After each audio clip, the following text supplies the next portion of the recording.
Now, there's a particular kind of loneliness that comes with being the most responsible person in the room. It's not because you want power, but because it's been handed over to you quietly.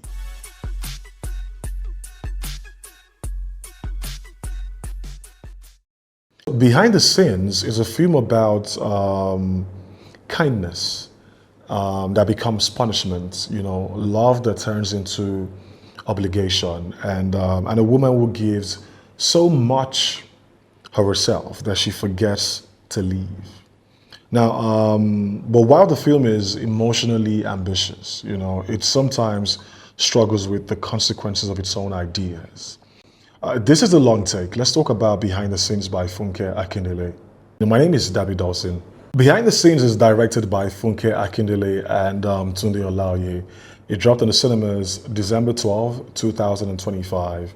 This will be more extensive and better explain the elements of filmmaking as it relates to the film being reviewed. Okay, now this could easily, well, this is a spoiler-aware review. So, but I'll clearly signal when we are crossing into, full spoilers. Yeah, I wrote a number of things down. Like I said again, this is not a rush job. It's a long conversation about what the film is trying to say, where it succeeds and where it quietly gives up, and what could be done, if possible. Now, let's go to context and why this film matters. Now, Funke Akindele is one of Nollywood's most recognizable filmmakers, but she's often boxed into a particular, people sort of have expectations of the kind of stuff that she would make. It's either comedy, spectacle, or broad humor. But Behind the Scenes is different. It's interesting because it cuts off those expectations, right? Now, it's not a film about jokes. It's a domestic drama about family economics, emotional labor, entitlement, and the quiet violence of dependence. Now, in an industry where wealth is often glamorized, this film asks a very odd question. What happens when success turns into communal wallet? You're successful, but then there's a need for you to want to take care of everyone around you. Yeah, that alone, because a lot of people can relate with it. Now, that alone makes it a very important conversation to have. Now, this is what I think the film wants to be, right? At its core, Behind the Scenes promises us a character study. Let's go through the characters one after the other. First is Aderonke, played by Scarlett Gomez. Now, Scarlett Gomez is a very important, intentional actor. I never doubted her performance. So when I saw that she was there, I was only looking forward to what she would play. Because I haven't seen Scarlett in a lot of comedy or spectacle stuff, mostly films where she had to go through a range of emotions. And this wasn't, different. She gave a very nuanced performance. It was believable. She went through certain levels of emotions, from being happy to being sad to being worried, to being strict, to being just an all-round actor, and that is what we look out for when we're watching actors. I'll talk about that when I get to a particular actor in the film. Now, her siblings, right? Now, Aderonke is the wealthy, real estate entrepreneur. She's got money. Okay, she's doing big stuff for herself. She's a widower. She's got 2 kids, and her siblings are dated to an older sibling played by Funke Akindele, who is manipulative, who is dishonest, and emotionally performative. And then a younger brother, Adewale, played by Toby Bakre, is unserious, is drifting, is well-meaning but irresponsible. Beyond them are friends who blur the lines between support and exploitation, right? Now you have Uzo Arukwe, who plays Victor, who is a childhood friend and a lawyer, who means well for her. And then you've got like her 2 best friends, Uche Montana and V. And then you have employees who quietly see her humanity more clearly than her blood relatives. I'm talking, the employees, Deba, Mr. Macaroni, who played the cook, and Destiny Etiko, who played Oluchi, who played the housekeeper. Right. Now, the promise of this film is simple but powerful, right? Now, the question I want to ask you is, what does kindness cost when nobody ever asks you how you're doing? It's only about what they want. They don't care how you're doing, right? Think about that. Now, the performances for me is where the film shines the brightest. For me, Scarlett Gomez, who played Aderonke, did a very good job. Like I said, I never really expected anything less from Scarlett, to be honest. There are certain actors in Nollywood that when you see them in films, you know that they would bring in the 110%. And Scarlett Gomez is one of them. I just love how she brings some level of nuance to her performance. She played the role well. Her silences work, her pauses work. You would believe that this is a woman who has learned to swallow, disappointment because conflict feels like failure. Then you have Funke Akindele, who plays Adetutu, who did a very good job. She understands that, villains rarely think they're villains. Her manipulation is wrapped in sentiment, tears, and moral blackmail, and it's uncomfortable, but very effective, right? Now, Toby Bakre is one actor who's grown over the years, and Toby surprised me in this film. I mean, I've known Toby to be a good actor, but this, I beg to say, might be his best performance so far. The range of emotions that Toby exhibited in this film is important. I don't think I've seen it before. Maybe he's done other stuff that, he's done similar stuff, but I haven't. From being playful, to being strict, to being irresponsible, to being nice, to being emotional, to having a heart. It just showed me that Toby can act. So y'all don't sleep on Toby Bakre. He's a very good actor. What he did in behind the scenes, I didn't think I was expecting it. But he did well. He did so well that the scenes where Aderonke was given her testamentary disposition, when they heard that she died, and the scene where he went to meet Oluchi and Debo's character to, get the kids back, those scenes were very, very important to Toby as an actor. Like, I literally teared up. I'm not capping. Like, that's to show, you see, they say when you act, people would sink into your character.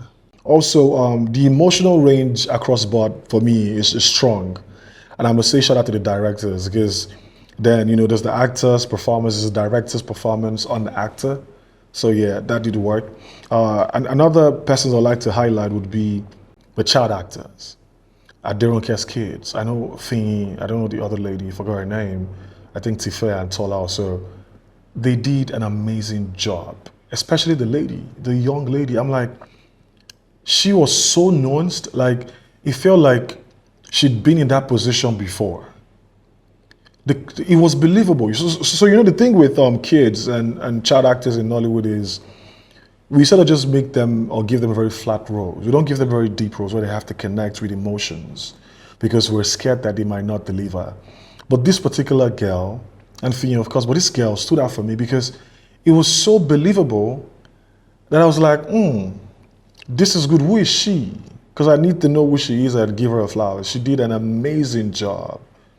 Right, her, and also Oluchi, played by Destiny Etiko, and Debo, Mr. Macaroni. I love their performance. For some reason, the chemistry just worked. Because in the beginning, I never just saw Macaroni and Destiny Etiko as a thing. I just did not see the chemistry, but as the film went on, I started to see it. For Debo and for Destiny Etiko, it just worked. It made sense.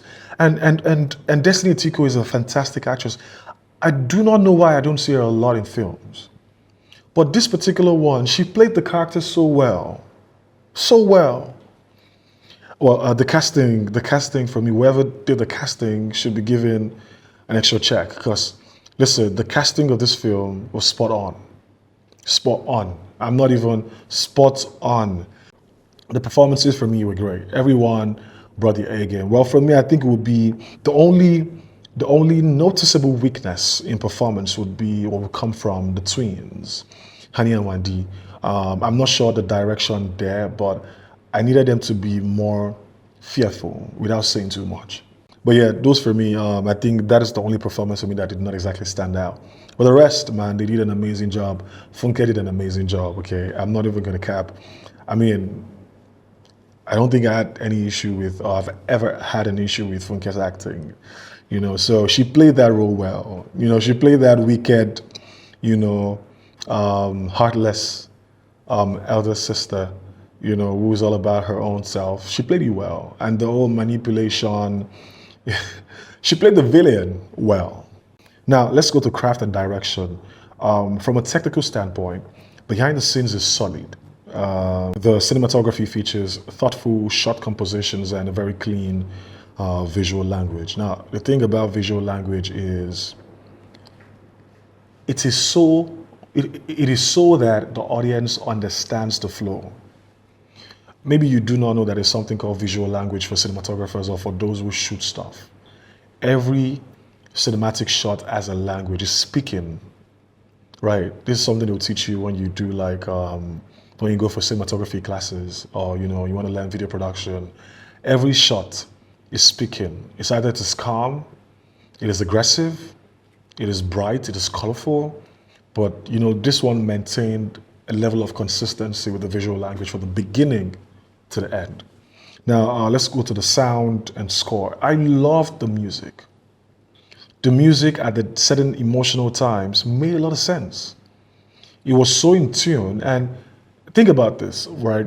Which is why someone told me one time, I figured it out after the person told me I had to do some research. When you watch horror films, try to watch a horror film without the sound.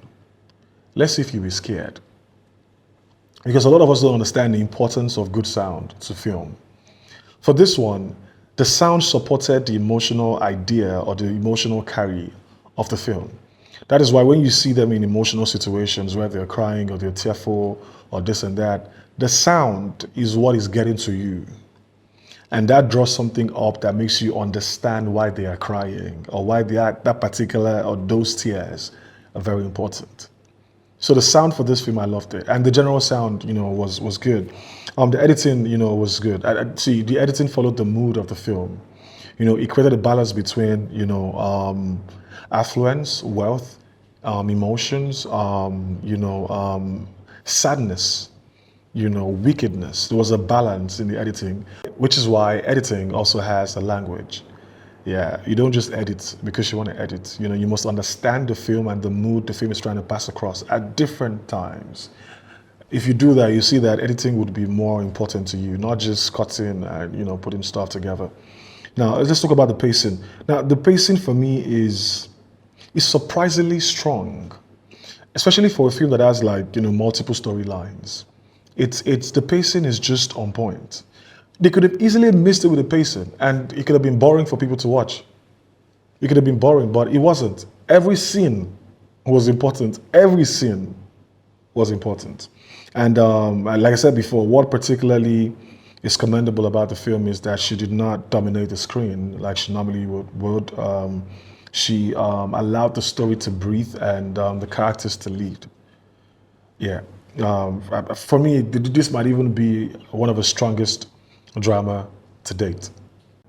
Yeah, behind the scenes. Then maybe after this, I'll go for The Tribe Called Judah.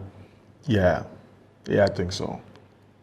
Now we're getting into the spoiler section. So if you don't want spoilers, you might want to log off now. But I'm just joking. Don't log off. Okay, just keep watching. Right? I'm sure you're having fun. Right? We're talking deep about film. It's exciting. Now, spoiler section, turning points and structure. For me, the film's boldest narrative choice is Aderonke faking her death to observe her family's true nature. I knew that she wasn't dead. For those who have seen films, certain plot twists would not get you. They won't just slap you in the face. It just did not make sense for her to die. For me, it did not. I knew she wasn't dead. How they were going to, show that part of it, I didn't know. But I knew that she wasn't dead. I knew she wasn't there. I sort of figured out the story out already, quite early in the film. And some things needed to come out, like some expositions, some things needed to come out. And she needed to witness it. Okay. Now, for me, the intention is clear. Think about it this way: remove the benefactor and see who survives with integrity. That's what happened. That's what they did in this film. And I'm curious to know whose story this is. It's given real life, I'm curious to know whose story this is. However, the execution of her reveal, to the audience, it's for me is where the film stumbles. I thought it lacked emotional weight, revealing that Aderonke is alive, during the driver's attempted car theft. For me, it was very weak. The moment needed to be strong. It's either, it's tied to her children or her internal, breaking point, not a logistical plot beat. In my opinion, it felt like still it was quite lazy. Yeah, when you do a film like this and you're trying to reveal that the person who was thought dead is not dead, the reveal should be very strong and not, because someone stole the car, and then of course you track the car and it wasn't strong. Something else could have happened, to Afizi's, played by Ibrahim Chata, a very good actor, by the way.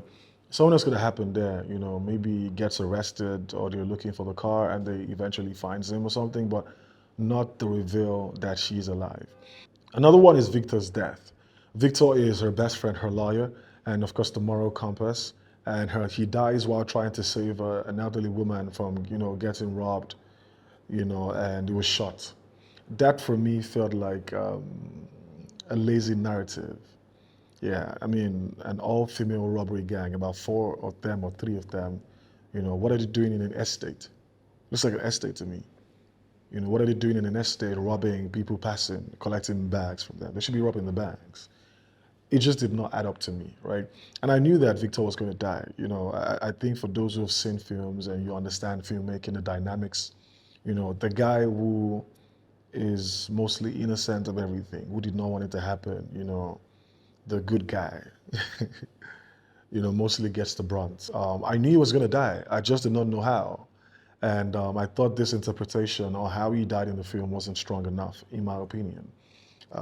He felt narratively lazy, and for me, it's not because someone dies, but how he dies. It feels disconnected from the story's emotional logic, right? I think his death should have been tied directly, directly to Aderonke's choices, not indirectly, directly to Aderonke's choices. Instead, it sort of felt imported. So another one would be the discovery of Uche Montana's betrayal via CCTV. For me, it raises a number of questions. Was the audio being recorded? Why that conversation? Why that moment? Think about it, right? At that particular time when they were in the house, right? It was a number of screens. I don't want to go to the question of, oh, the cameras, do they record audio? Most of the cameras don't record audios, right? Even security cameras. But this, recorded audio, right? Let's say recorded audio, right? And but on the screen, and I know a bit about these technicalities, right? When you have a number of screens and you're projecting one, the audio comes from one. You can't be listening to five audios, at the same time. So you mostly allow for one channel and you close the other five, right? And I mean, for me to be that one audio is coming out, and the audio coming out is the audio from where V was having a conversation with the kids. That's what she was saying. And her focus should be, Aderonke's focus on Victor at the time, should be on the kids, not on Uche Montana going out of the house to receive a phone call. There's nothing strong about Uche Montana leaving the house to receive a phone call. There's nothing strong.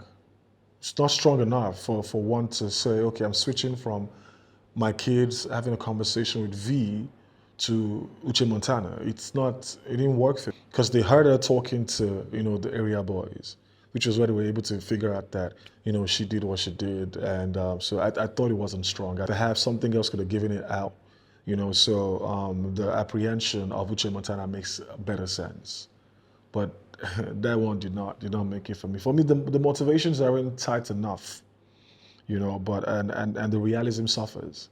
So for me, the big question and the central question of behind the scenes is, does suffering automatically lead to accountability?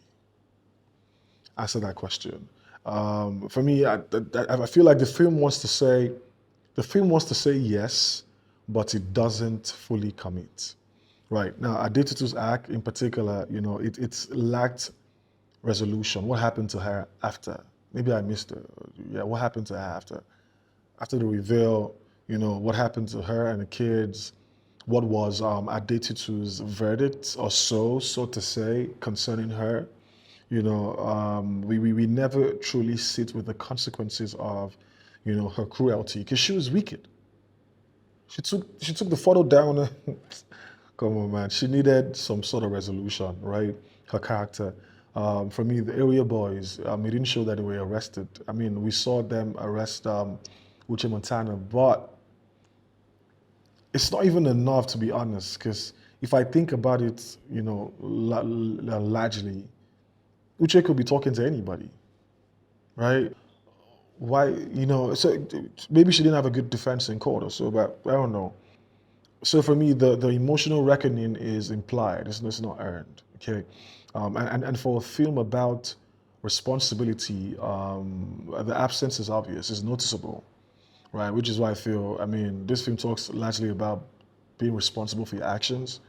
Not largely, but yeah, there's a bit of that in the film. So when it comes to certain actions, from Addicted, from the area boys and from some persons who've done, not good stuff in the film, there should be a level of responsibility that they take, and that should be visible in the film. Now, let's go to cultural and industry context. For me, this film reflects the Nigerian reality, where the most successful member of the family is like the breadwinner of the family, so to say, becomes the family's insurance policy. If you have anybody like that in your family, but the truth is, there's always that one person, especially if everyone is not that wealthy. Even at that, there's one that's about, the most wealthy. You know what I'm saying? So, and the film also quietly critiques performative friendship. Those who are with you because of what you have would even go length to exploit you, right? Also, another one would be financial entitlement. I think that even on social media, this one is even family. On social media, followers are entitled to whatever you're making, so they feel like you must give them something. And also, another one is the pressure on women to self-sacrifice effortlessly or endlessly. I think it's a thing in the African society. And again, another part where the film falters for me would be the product placement. And I think it's something we haven't learned how to do well in Nollywood. Hollywood has sort of, gone way far, even Bolly would say, but we still struggle, right? I saw a lot of product placement in the post-production advertising. I felt there could have been a way to integrate these things without making it too obvious that you're trying to, or you got paid to sort of, advertise this particular product. This happened a lot. The one that even, got me really shaking was the one on the shop when the kids went to use someone's phone to call. I could not believe it. Minimi Chin Chin was in my face. Colgate. It was like, I was like, what's going on? There's subtle ways to integrate these products without making it so obvious that you got paid for it. And which is what we haven't exactly learned how to do in Nollywood. And even the billboards where I saw in post-pro, they sort of they could easily just, try to make it real, pay for it. I know you probably can't pay for for a day or so, but we connect. You could easily just get the billboard to show your design for the moment and just capture it than having to fix it in post-pro because it was just odd. It was so clear that it was fixed in post-pro. My final take, Behind the Scenes is not a perfect film, but it's an important film. It asks difficult questions, about love, money, obligation. It's sort of anchored by strong performances, confident direction, and emotional sincerity, right? Now, where it fails is not in intention. right? It's in follow through. You know, it did not fail in entirety. It did not fail in what the story was supposed to tell. It's in certain moments of storytelling that it did fail for me. You know, but those were certain moments that could be covered. You know, because largely the film, you know, was done well. And still, I feel like this is a step forward for Funke Akindele as a dramatic filmmaker, and a story that would resonate deeply with the audience. And I like that Funke has been able to say, okay, I mean, she owns the box office, she owns the cinema space, and able to do a different kind of film as the, you know, highest grossing filmmaker in Nigeria, you know, and not do the regular that we know her for. You know, it's really good, and I really appreciate that. It shows that that young filmmaker or new filmmaker down there who's trying to do drama, you know, can come out and still get cinema times, I believe. I don't want to go to that story anymore, but some films entertain you. Some holds up a mirror, and this one does both, right? There's some level of entertainment. I'm not gonna lie, you know, and even when it stumbles at certain times, it deserves to be seen. So this for me is a must watch. You should see this. It's shown at the cinemas. Go watch it. Let me know what you think in the comment section. If you don't agree with anything I said, any of the takes, it's by Funke Akindele. And yeah, that's my long take.